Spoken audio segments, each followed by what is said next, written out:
Thank you for the introduction, Rak. Hi, everyone. I'm Koji Hashimoto from Kyoto. I'm connecting from Kyoto. I'm sorry that I cannot come, but yeah, it's my pleasure to be a colloquium speaker at UNIST at your place. So, my expertise is in fact quantum gravity and machine learning. And I have been working on this for more than like 7, 8 years, and still, yes, this field is quite nicely developed by many of my friends. So I'd like to explain how it is exciting, and also how it can solve fundamental questions in physics, in particular quantum gravity. So please interrupt me anytime if you have any question. Yes. And Rak, if you notice some question from the online audience, then please just let me know. Yes. So this talk is based on many papers, but of course I cannot go through all of them. So I just want to focus on my paper 8 years ago, which actually ignited a lot of interest among friends. So I'll be very brief and very instructive to you, since I suppose some of you may be undergraduate student. So I do not assume any knowledge on quantum gravity and machine learning too. Yes. So before getting into the details of how quantum gravity can be solved by machine learning, just let me explain who I am. So, as Professor Son introduced, in fact, in Japan, we have machine learning physics initiative, which is led by Japanese government, and I'm a director of it. So we have a kind of 30 faculty members all over Japan, as well as additional maybe 60 faculty members who are jointly working together with us. So this is not a permanent institute, it's just a group, but we are very happy to have an interesting result coming out of this machine learning physics group. And in July, we are having a conference on machine learning physics in Okinawa. So if you're interested in, please check it out and come to Japan together with your friends. So before getting into the content of my talk, I just want to tell you some interesting results from this machine learning physics initiative in Japan. So as you all know, AI can be applied to physics to solve physics questions. And on the other hand, physics can be applied to AI to actually accelerate AI models. So there are two ways in between AI and physics. And this is also true for AI and mathematics, I believe. So for example, even if I say physics, there are many fields in physics: computational physics, particle physics, condensed matter physics, and blah, blah, blah. And also, as for method applied to AI, we have many methods in physics, like statistical mechanics, path integral, and blah, blah, blah. So the connection between this physics and AI is really fertile, in a sense that it can give any possibility of making these things accelerated quite efficiently. So I have many slides which explain all of these things, but of course I don't have much time. So I like to ask Professor Song to choose one of these seven which you want to listen to. Can you choose one? Me? Yes. No, you should choose, Professor. I mean, we can. I mean, any of this is very interesting. I think. Please choose what you find the most interesting. Ah, Yeah, okay. So which one? Okay, so I'll pick one from these four and one from these three. How is that? that would Uh, be great. yes. So let me pick up, say this one, AI condensed matter physics, and also this path integral AI. And this sounds interesting, right? So let me go to this AI condensed matter physics. So this is the result. Yeah, this one. Yes. So I'm going to tell a little bit about this how AI can solve quantum many-body problems later in simple words. But here is cutting-edge results from my friends. So if you want to know what's happening in superconductors, of course you need to solve the Schrödinger equation. But this is a electron many-body problem, and so there are many degrees of freedom appearing in this Schrödinger equation. So solving it is very hard. And so far, people tried some human-made ansatz for the function, a wave function, which can solve this Schrödinger equation. But it was very difficult. And these years, this neural network method has been used for solving Schrödinger equation, and the precision gets very closer to the realistic value of what it predicts. So for example, here you can see the material dependence of the superconducting phase transition temperature. The black ones are from experimental results, and purple ones are from the wave functions which were obtained by AI. And you see there is a nice matching between those experimental results and wave function results. And this is for the first time in history. As you know, finding a nice superconductor material is very hard. The reason is that we don't know why the superconducting at high temperature is actually realized in material. And this difficulty comes from the fact that it's difficult to solve the Schrödinger equation. So now AI can help us solving this Schrödinger equation, and then the theoretical prediction can be well compared with the experimental result like this, and this is for the first time in history. So this says that maybe in the near future, we may develop some new method to find a nice superconducting material. Yes, and then let me come to this thing, path integral AI. So this is also interesting. As you may know, among AI models, there are generative AIs which generates pictures. And diffusion model is one of those AI models.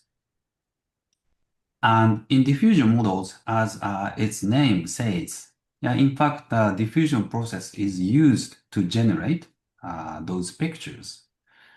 In physics, this diffusion is well controlled by so-called Fokker-Planck equation that is describing some diffusion process of some distribution. So once you have, say, Gaussian distribution, then you put some effort by putting some heat or something, then this distribution changes in time. So this relation between one distribution and the other distribution is important to generate those new pictures by AI. And once this diffusion process is behind, you understand that this diffusion process is behind this generation process, then you can use some physical words like path integral, because this diffusion process in physics is nothing but just the quantization process which we use in daily life. And in this quantization process called stochastic quantization can be exactly mapped to a so-called path integral approach of quantum physics. So this means that this generative AI called the diffusion model can be mapped to path integral. And once it's mapped to path integral, then we are very familiar with those notions. Like we can use semi-classical approximation of this path integral and other things we can use. So in this work by Hirono and Tanaka and Fukushima, they mapped a diffusion model to path integral in physics, and then put some efficient way to evaluate this path integral to make this diffusion model better. Yes. I think this is quite amusing to see some bridge between physical notions and AI notions. And then this is actually used to accelerate AI ability. Yes. So these two are what I thought interesting, and there are many others. And so if you're interested in this, then for example, you can access to our textbook, which is written in English, and it summarizes some of the results. And in fact, this textbook, which was released last year, is with AI. So you can ask AI what you want to understand in equations and descriptions in this textbook, uh, maybe in your native language like Korean, and then you can get an answer from AI, which explains the content of this textbook. Okay, so this is the end of the introduction to machine learning physics initiative in Japan. So I come to the real content of my talk. So quantum gravity and machine learning. I came into this field by looking at these two pictures, in fact, like 10 years ago. On my left-hand side, there is a Penrose diagram of a black hole. If you know Penrose diagram of black hole, then you know what this means. In fact, the inside of this triangle is a horizon and the black hole volume, dashed lines, singularities, and these parallel lines, boundary of ADS, and blah, blah, blah. So this is, in fact, a black hole geometry. On the other hand, to my right, there is a deep autoencoder neural network architecture. And in this neural network, the data is trained, the neural network weights are trained such that the input and output data are the same. And there is a bottleneck layer here. And I thought that these two look quite similar to each other, not just as a figure, but as a function. And once I noticed this thing, then this drove my motivation to think about the similarity more seriously. And I came to this talk. So here is a roadmap of how I explain the relation between quantum gravity and machine learning by figures. So first, I need to explain the equality between a quantum gravity system and non-gravitational quantum mechanical systems. So if you look at the fields of quantum gravity, then there are maybe 2,000, 3,000 researchers all over the world working on string theory, and they all talk about holography. So what is holography? Holography means quantum gravitational spacetime is equal to a certain non-gravitating quantum system. So the theory with the gravity is equivalent to theory without gravity. So this is called holography. I'm going to explain a little bit about that. And this equality has never been shown and proven by physicists and mathematicians. So this is important. And on the other hand, the reason why this is so important is that, of course, our universe needs to be quantum gravitational object, but nobody understands how to formulate it. So this holography may be possibly mapping this our universe into a lower dimensional quantum system, which we can calculate. So this is our hope. But still, this equality has never been shown. So we are working on it. So to understand these things, I'd like to use some help from machine learning. So before getting into machine learning, in fact, there is a nice notion driven by Swingle about the following. So to solve the Schrödinger equation of many-body quantum mechanics, like you have arrows of these spins and spins on each atom, and you want to solve the ground state of this system by solving your Schrödinger equation. It's difficult to solve Schrödinger equation for many-body systems.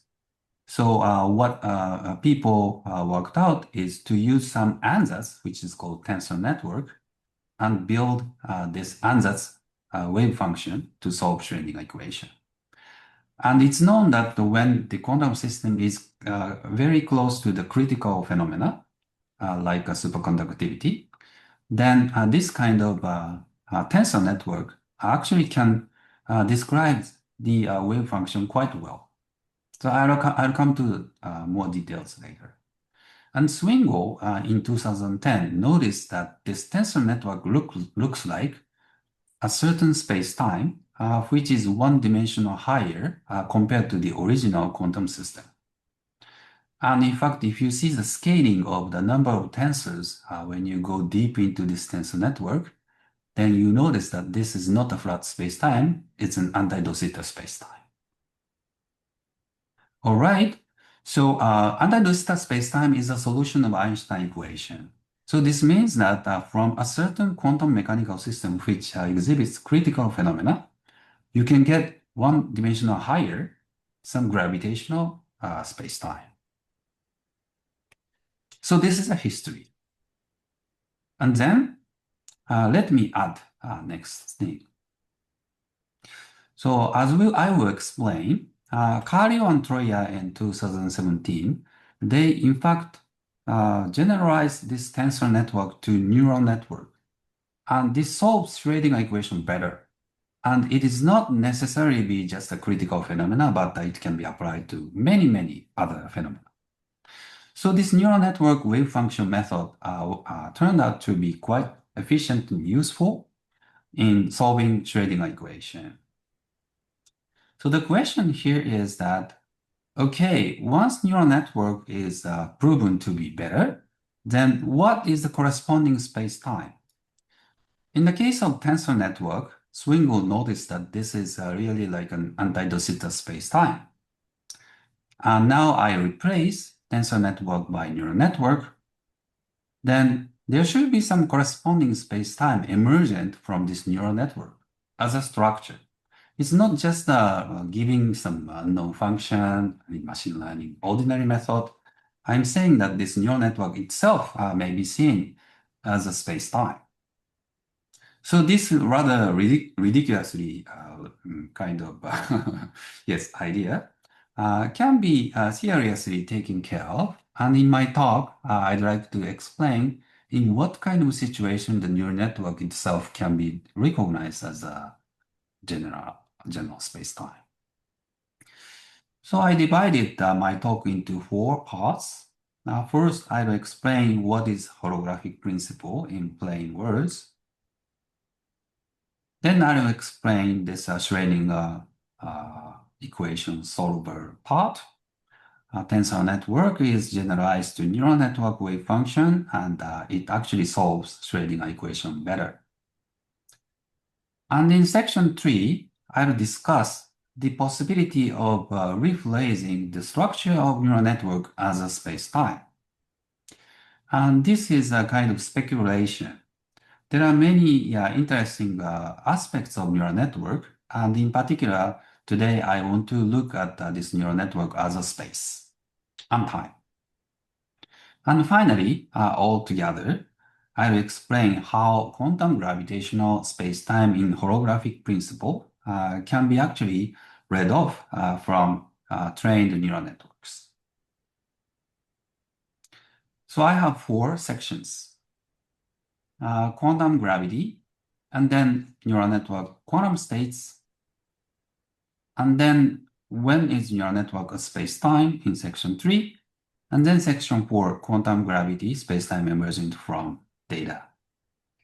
And finally, if time allows, I'll give some discussions on possibility of the relation between quantum gravity and machine learning in general.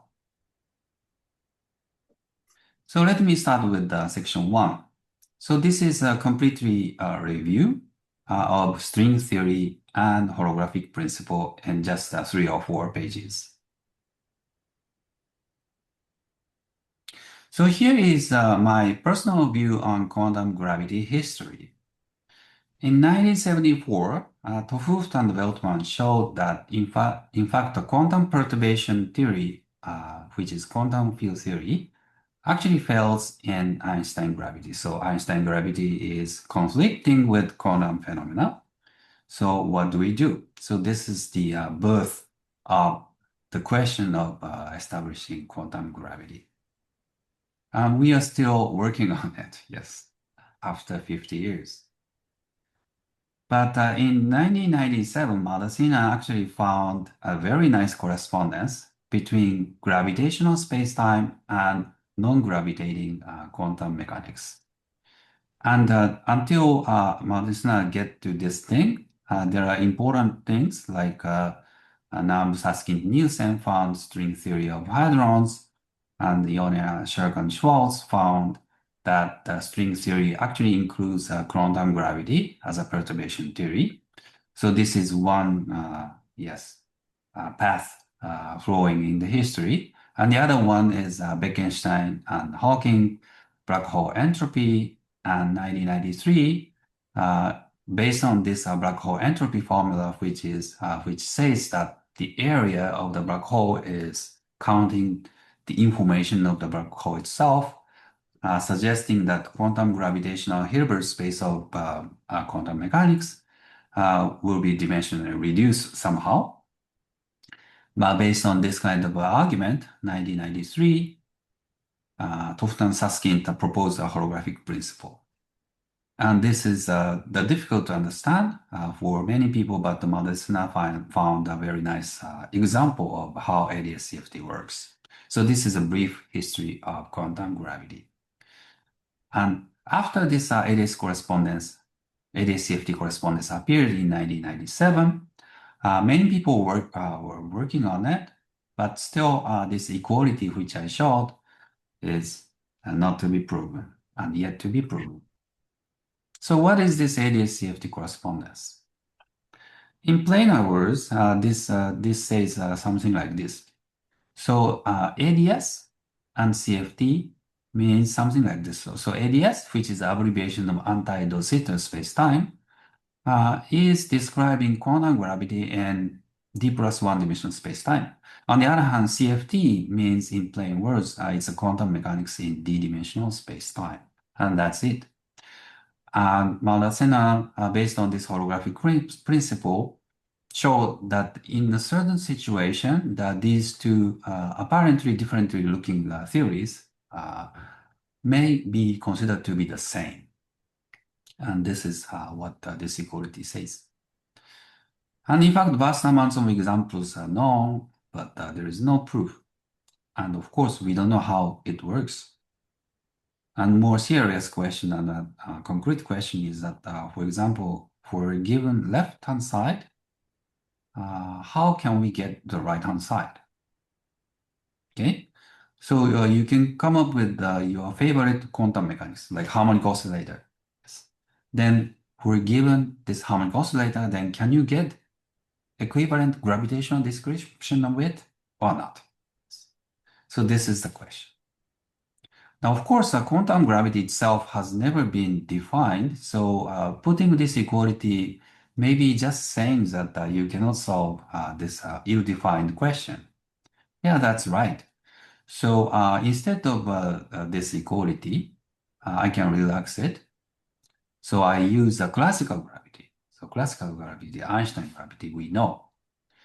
And when you take a quantum to classical limit on this side, then it's known that on the other hand, on your left-hand side, this large n quantum mechanics should be there.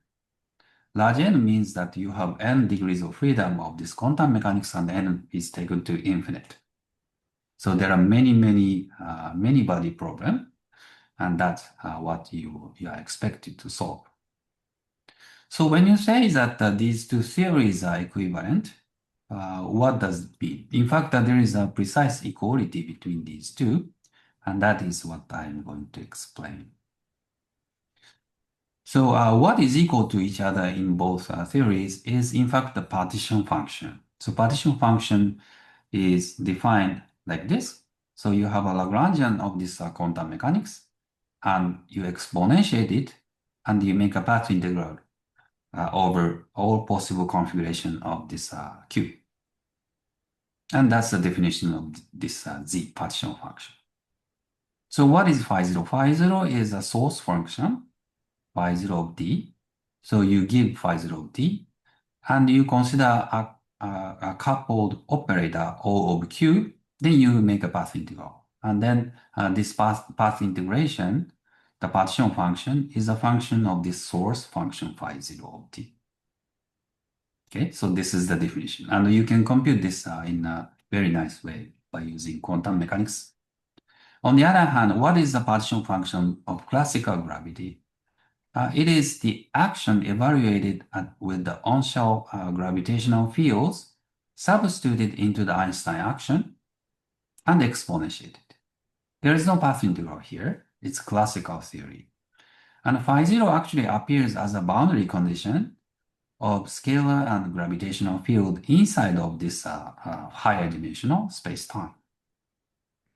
And since you solve the Einstein equation, this g mu nu is some definite function, and you substitute that here, and then you get the partition function of classical gravity.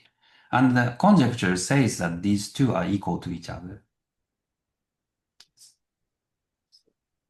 Now, the question is as follows. So for example, suppose you are given this Lagrangian, your favorite Lagrangian of quantum mechanics, then with this partition function, can you actually find what is a gravitational field as a solution of this unknown Lagrangian? That's very difficult, yes. And the only condition which we know is that the boundary condition of these scalar and gravitational field should match the source function here. So this is not just a function, it's a function now. And so the function dependence of this z we know, and we need to build this gravitational fields which actually matches through this equality to this quantum mechanical system. So this is a notoriously difficult inverse problem, since this is one-dimensional higher, and we know only the boundary condition. So how can we find this gravitational field out of this quantum mechanical system? So although we say that ADS-CFT, we have thousands of examples, it's not easy to work out. The problem is, even though when we know what's happening in quantum mechanics, it's very difficult to guess what's happening inside of this gravitational geometry, which is one-dimensional higher. All right, so I have explained the question. And the hint is in many literature. In fact, there are many literature in which this higher dimensional geometry is discretized to be treated easier than just a continuous space-time. So in history, for example, more than half a century ago, this Ledger calculus was defined to explain quantum gravity. And Swingle came up with the idea of tensor network.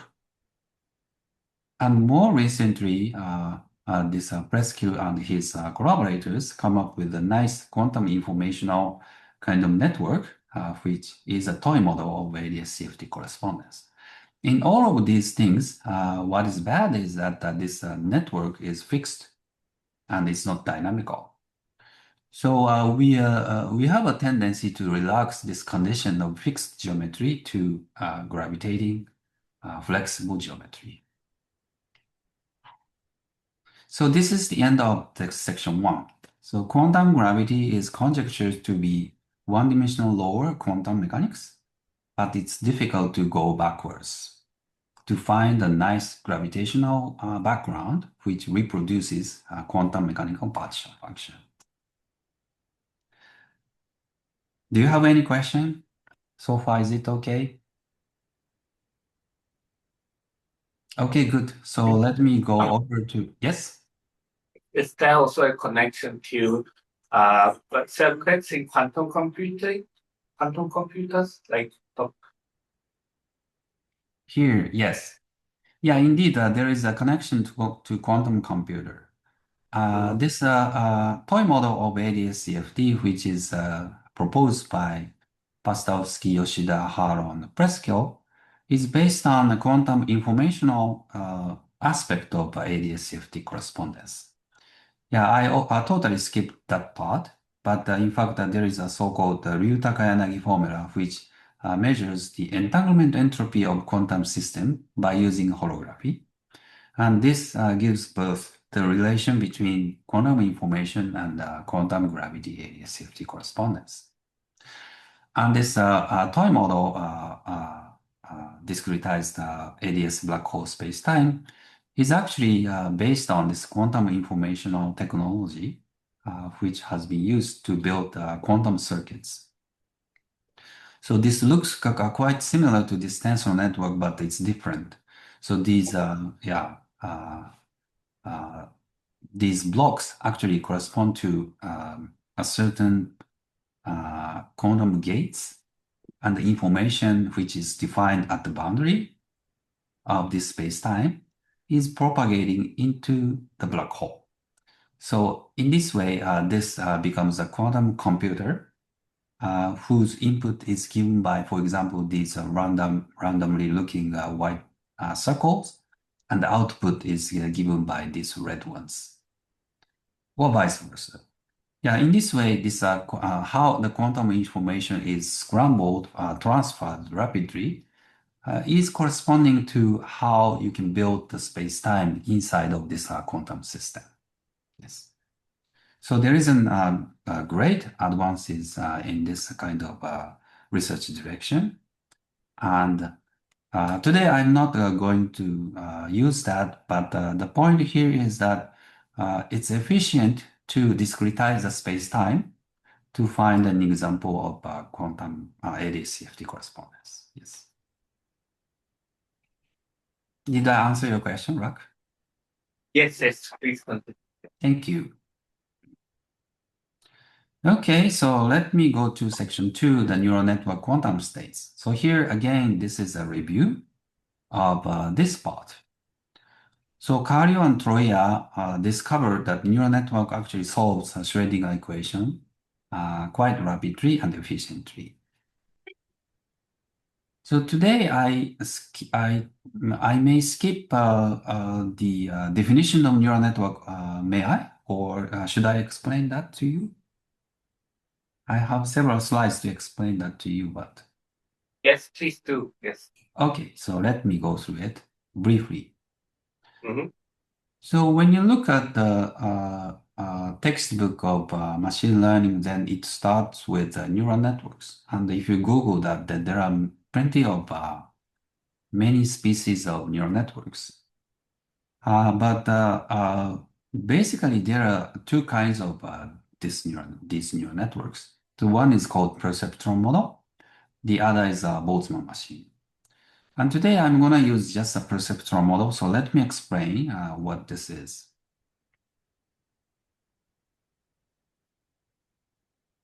So perceptron model is the simplest neural network, which is defined as follows. So first, it consists of circles and lines, and these circles means vector components. So for example, these yellow circles, there are two of them.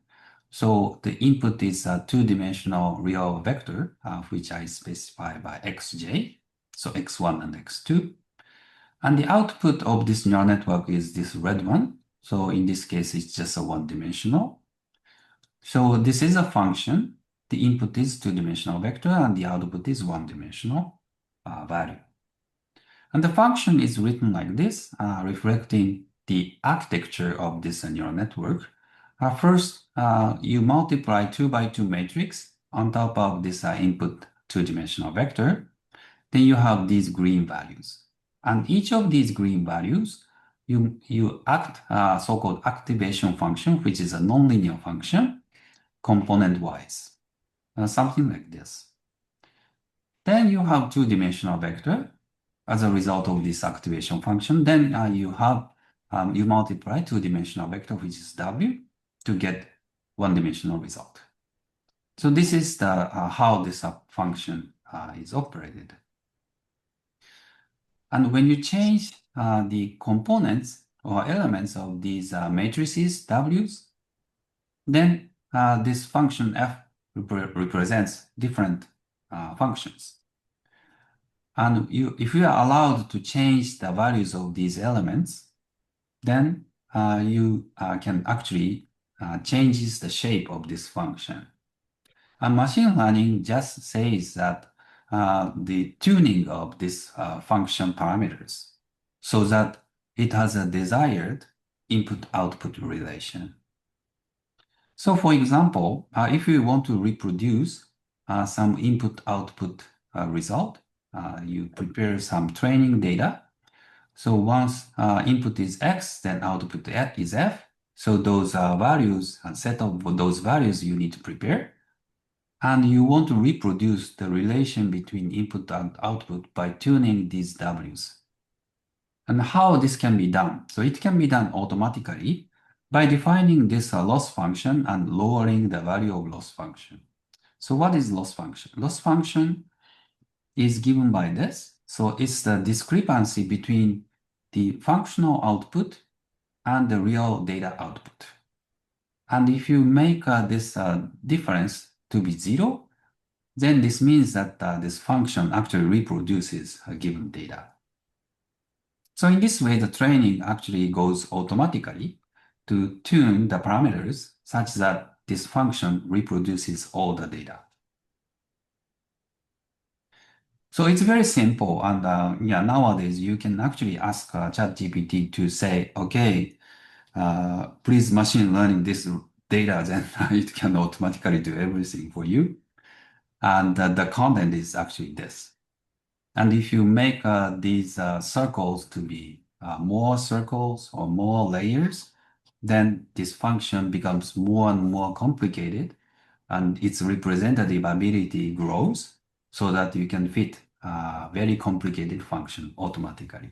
So this is what inside of ChatGPT, how it works. So, yes, please. So to train the network, we should have a known data F. So to train the data, I need to prepare a set of this input and output. Okay. Already known data. Yes. Yeah. So I already know the results. Yes. And then, for example, I have 1,000 sets of these input and output data.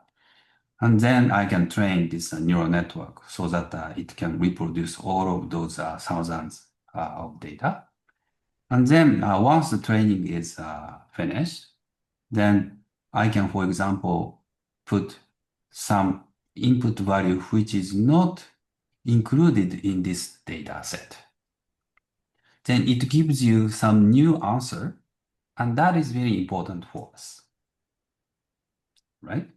So for example, you can train this neural network such that it can detect a cancer from X-ray images. So X is an bit map data of this X-ray images, and F is, for example, whether 0 or 1. If it's 0, then there is no cancer. If it's 1, then there is a cancer. Yes.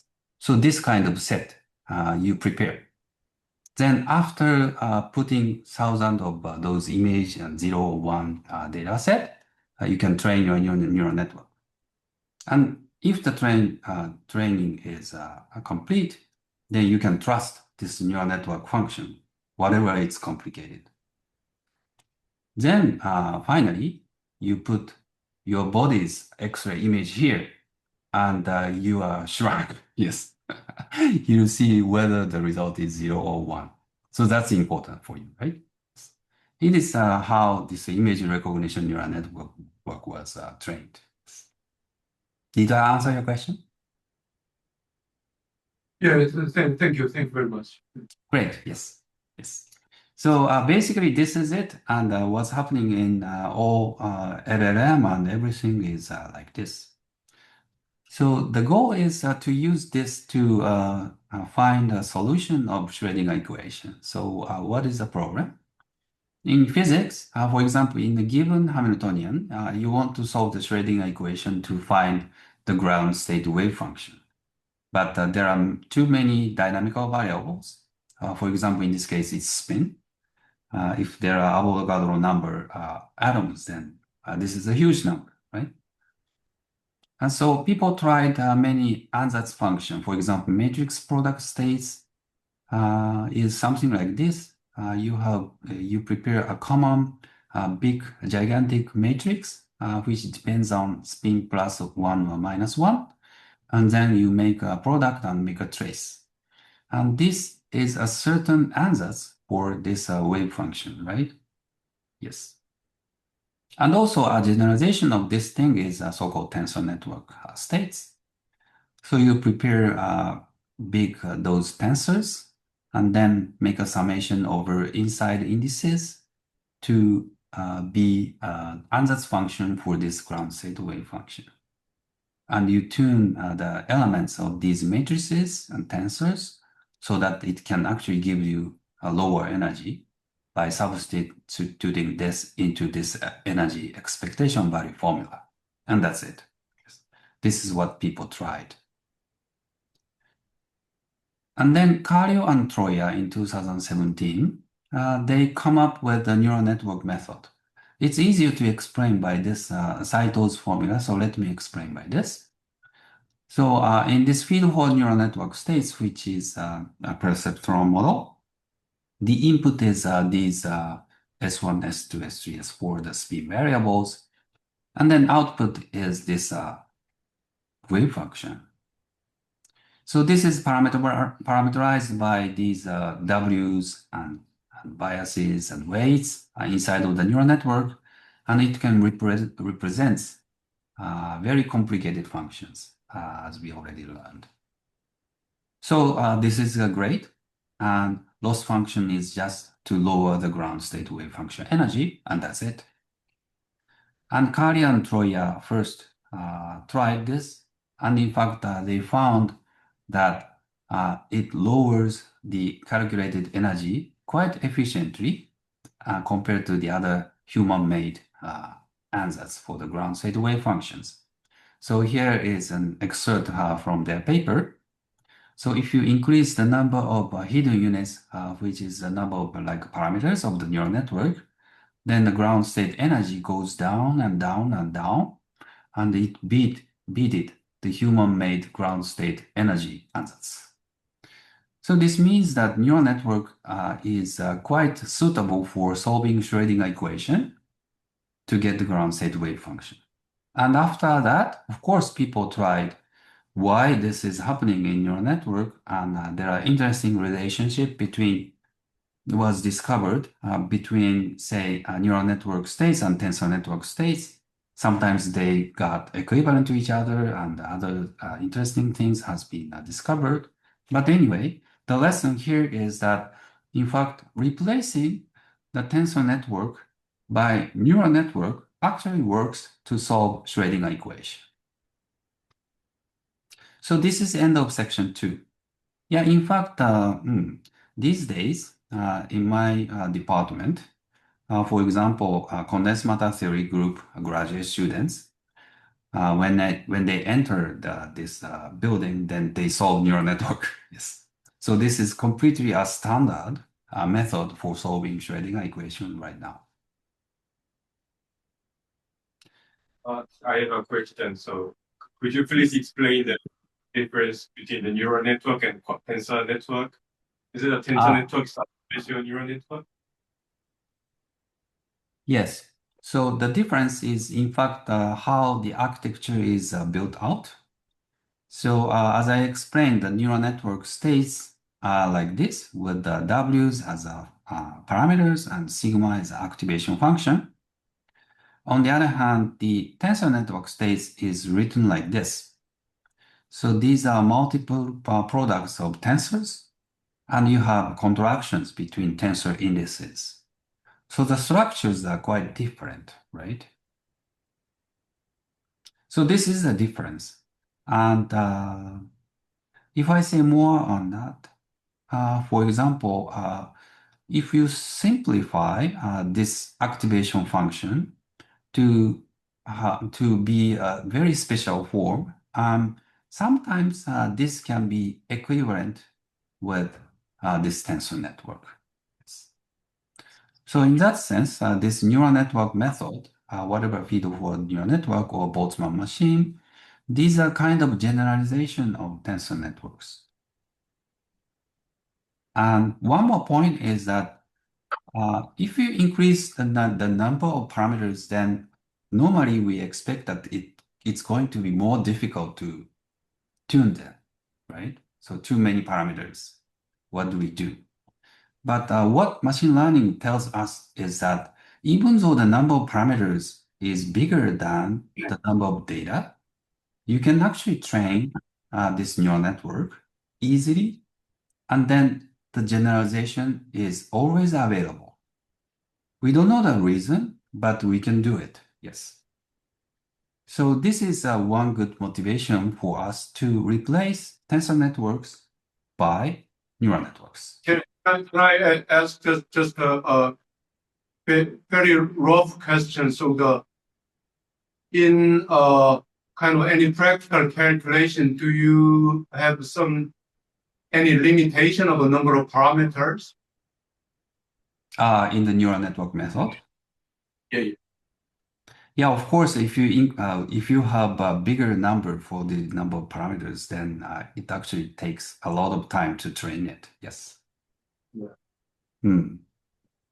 So yeah. So for example, ChatGPT 5.5 is expected to have, I don't know how, it's not an open model, but yeah. So those large language models have several billions of parameters. So Several billions. Several billions, yes.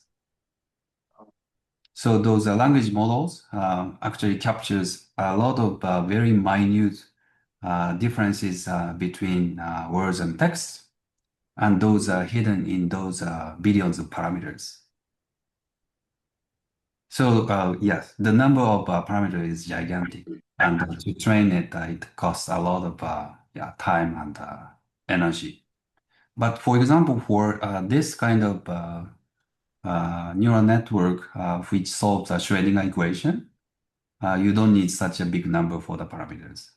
Like 100, 200 is enough, yes. And it gives you a very nice answer.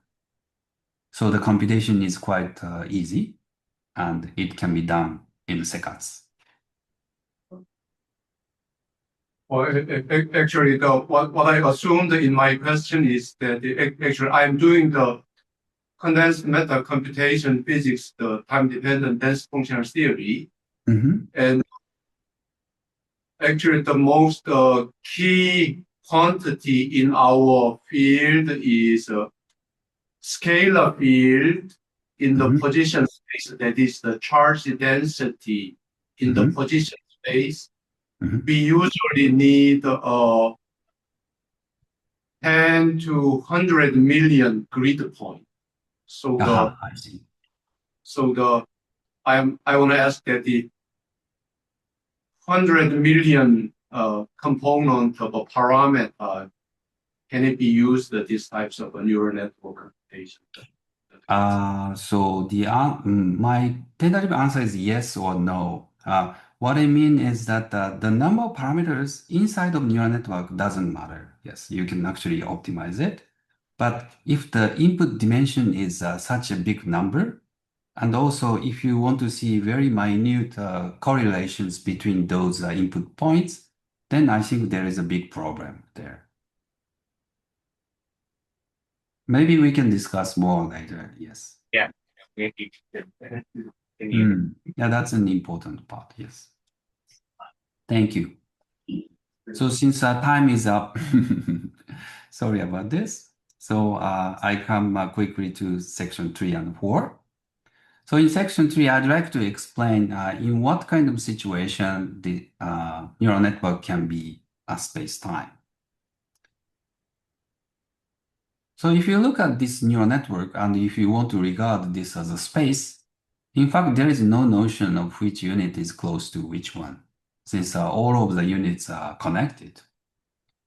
But if you consider so-called convolutional neural network, then there is a sparsity in the connections, those are weights, And also, if you share the weights, for example, these thick ones have the same value in the matrix, then in fact, this can be regarded as a space.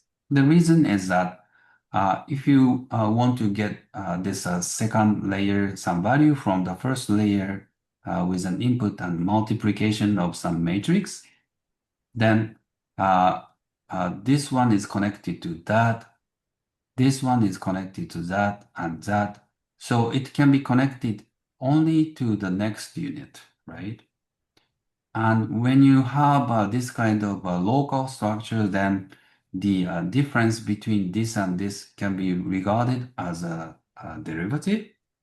And so this derivative, so how many neighbors you are connected is actually represented by a derivative. So in this kind of convolutional layer, in fact, the propagation of information from the first layer to second layer can be thought of as a derivative expansion. And when you have a finite number of derivatives, then you say that there is a locality in field theory. And so space is can be defined on top of this neural network architecture. So the point here is that when you have a fully connected neural network, then there is no notion of locality. But when you have a convolution layer, then you can put the notion of space here. What about time? So there are many work which regards neural network depth as time evolution. The reason is as follows. So let's consider this simple dynamical system. And then you discretize the time direction like this. Then you get this equation. And this equation says that on top of the original value, you add this function, then you get the output here. And when you draw this equation as a neural network architecture, then it looks like this. So first you have an input, and then multiply W, and get an activation function to get the final value output. But here, the final value is not just this one, but in addition to that, there is a direct connection here, which represents this value. And this is called skip connection. And skip connection was introduced by these people 10 years ago, so that the neural network should be easily trained in deep models. And yes, so empirically, it is known that it makes the training easier, but the physical reason why it's easier is that, in fact, it is from the continuous dynamical evolution equation. So in this way, time can be also introduced into this neural network. It's a depth direction. And using these things, for example, you can cook up a model in which Hamiltonian equation can be represented by a neural network. For example, in this a little complicated looking neural network actually simulates the time evolution of a Hamiltonian system. Q and P is the input, and next time evolution, Q and P is the output. And here, using these weight matrices, the Hamiltonian is reproduced so that the Hamiltonian time evolution is reproduced by this neural network. And now W represents this Hamiltonian. So this system is actually used to find out what the suitable Hamiltonian is from given data of input and output. So for example, suppose you know the data, but you don't know what the Hamiltonian is. Then you can use this neural network to find out what is the suitable Hamiltonian is. One example question is like this. Let's find a Hamiltonian. Consider a particle motion x of t and a given potential v of x in one dimension with unknown time-dependent friction force h of t. I want to find out the friction force H of T. So equation looks like this, but I don't know what H of T is. Then I tried many initial conditions and collected those which stop at t equals to 10. So this is the data. And then from this data, can we find out H of T? So this kind of question, it's an inverse problem, can be actually solved by the neural network, which I mentioned. And I'm going to use this to solve a quantum gravity question. So summarizing this section 3, in a certain situation, neural network can be regarded as space-time. And there, these weights of the neural network correspond to some unknown function in general space-time, for example, gravitational fields. So this is the end of section 3, and I quickly goes to section 4. Rak, I'm running out of time, but is it okay to give me? Yeah, please Yeah. go ahead. Thank you. Yeah, I'll finish in 5 minutes. Yes, please. So let me go to this final section, space-time emergent from data in quantum gravity. So the setup is a little bit complicated, but the following. So let's consider this quantum gravity ADS-CFT situation. And suppose I don't know what's happening in ADS side. So gravitational field is unknown. But I know the boundary condition. And the question is whether I can find the gravitational metric inside of this higher dimensional space-time. So I consider Einstein action plus this scalar field action, and the metric function is unknown. So f and g are unknown. And also in the potential function of this v of phi, these parameters are unknown. And what I know is this data, which is serving as a boundary condition. And once this nice boundary condition is satisfied, then from this satisfaction condition, we need to fix these f and g functions. So this is the question. So what do we do? First, this equation motion of this bulk field phi is written like this. And this h of eta is an unknown function, which is written by the gravitational fields like this. So this is unknown. And I need to fix this. So I discretize this equation to find its conjugate. And then it's written like this. So the time direction, or in this question, it's a bulk emergent direction, eta, is discretized to get this kind of difference equation.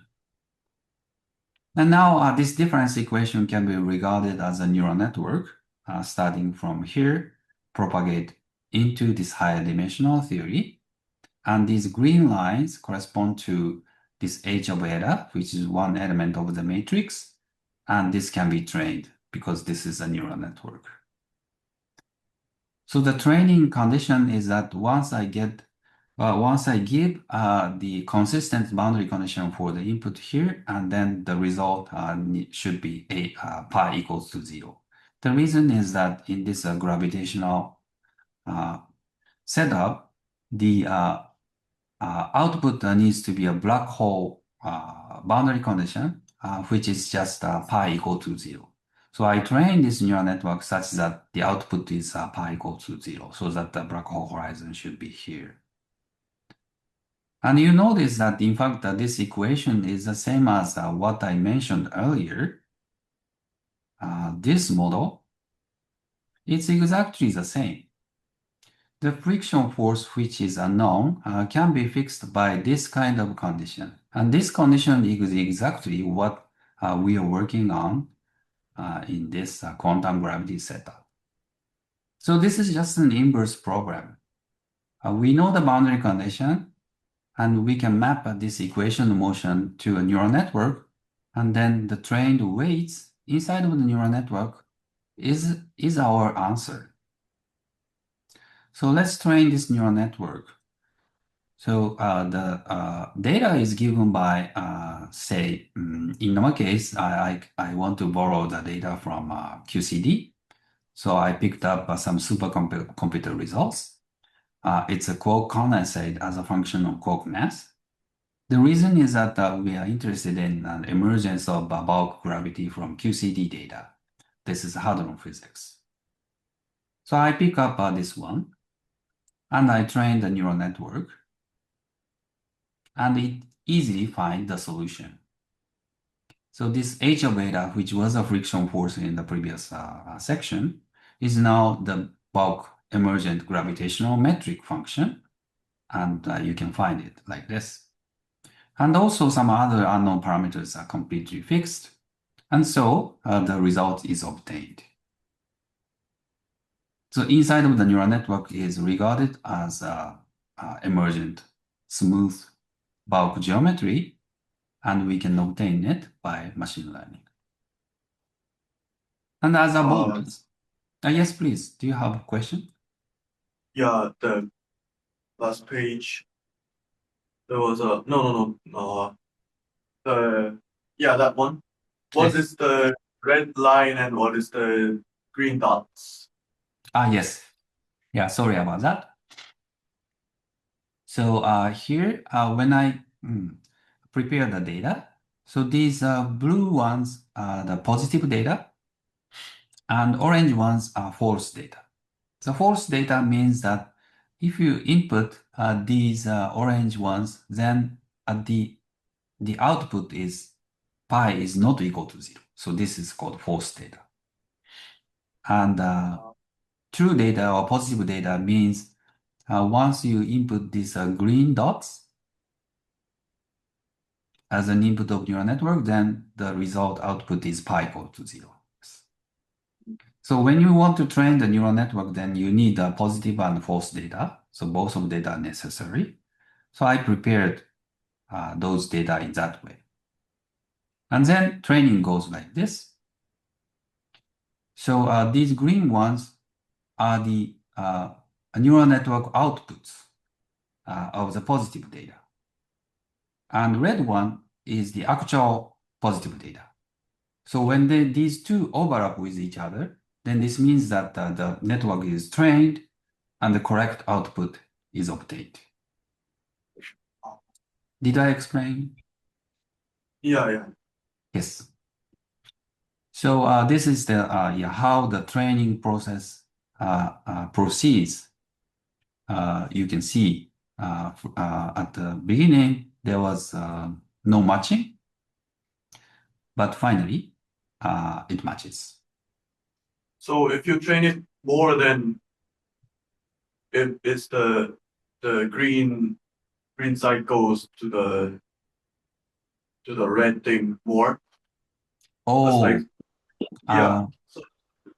That's a good question. So in fact, the answer is no. So in this case, when I train with more epochs, it doesn't actually get closer to red ones. I think this is the some limitation of this model. So as you see, first, I restricted my attention to naive model of this kind of restricted potential term. And so the structure is already fixed by this. And there should be some limitation of this model. So if I want to be a more nice matching, then maybe I can add more terms in the potential. And also these parameters can be simultaneously tuned with the machine learning, then I may have a better fit. So this is just a limitation of our model. And what I wanted to show is that using this emergent spacetime, you can actually calculate other observables in hadron physics, and it reproduces, for example, interquark potentials and such. And this is kind of nice. And I was very surprised at this nice metric emergent from machine learning data. So this is the end of my story. So let me recapitulate what I said. So quantum gravity has a holography, and it is a gigantic problem we are working on. A neural network quantum states is a beautiful way to find out ground state wave function, inside of which, in fact, some emergence of space-like structure it can be seen. And we carefully map the neural network to a space-time, then train the neural network with some QCD data to get space-time emergent. And that has a very nice similarity to what people have found in holography research. So let me finish with just a single slide on the discussion of quantum gravity and machine learning. So in holographic principle, in fact, it's equivalence between emergent gravitational space-time and quantum Hilbert space in lower dimensions. And the correspondence between these two is still missing. So in my recent work, I tried to use optimal transport theory to describe this falling particle in the gravitational potential by mimicking it with the optimal transport between Hilbert's space states. And in this way, once a quantum system is given at the lower dimensions, then you can always get some emergent higher dimensional space as a Wasserstein space-time. And I think this is an interesting story, since optimal transport and Wasserstein space has been used in machine learning quite much. So the details of those optimal transport theories in machine learning can be actually imported to holographic principle. And this could be an interesting direction, I think. Thank you very much. And thank you for allowing me to have 10 more minutes to finish this talk. Thank you very much.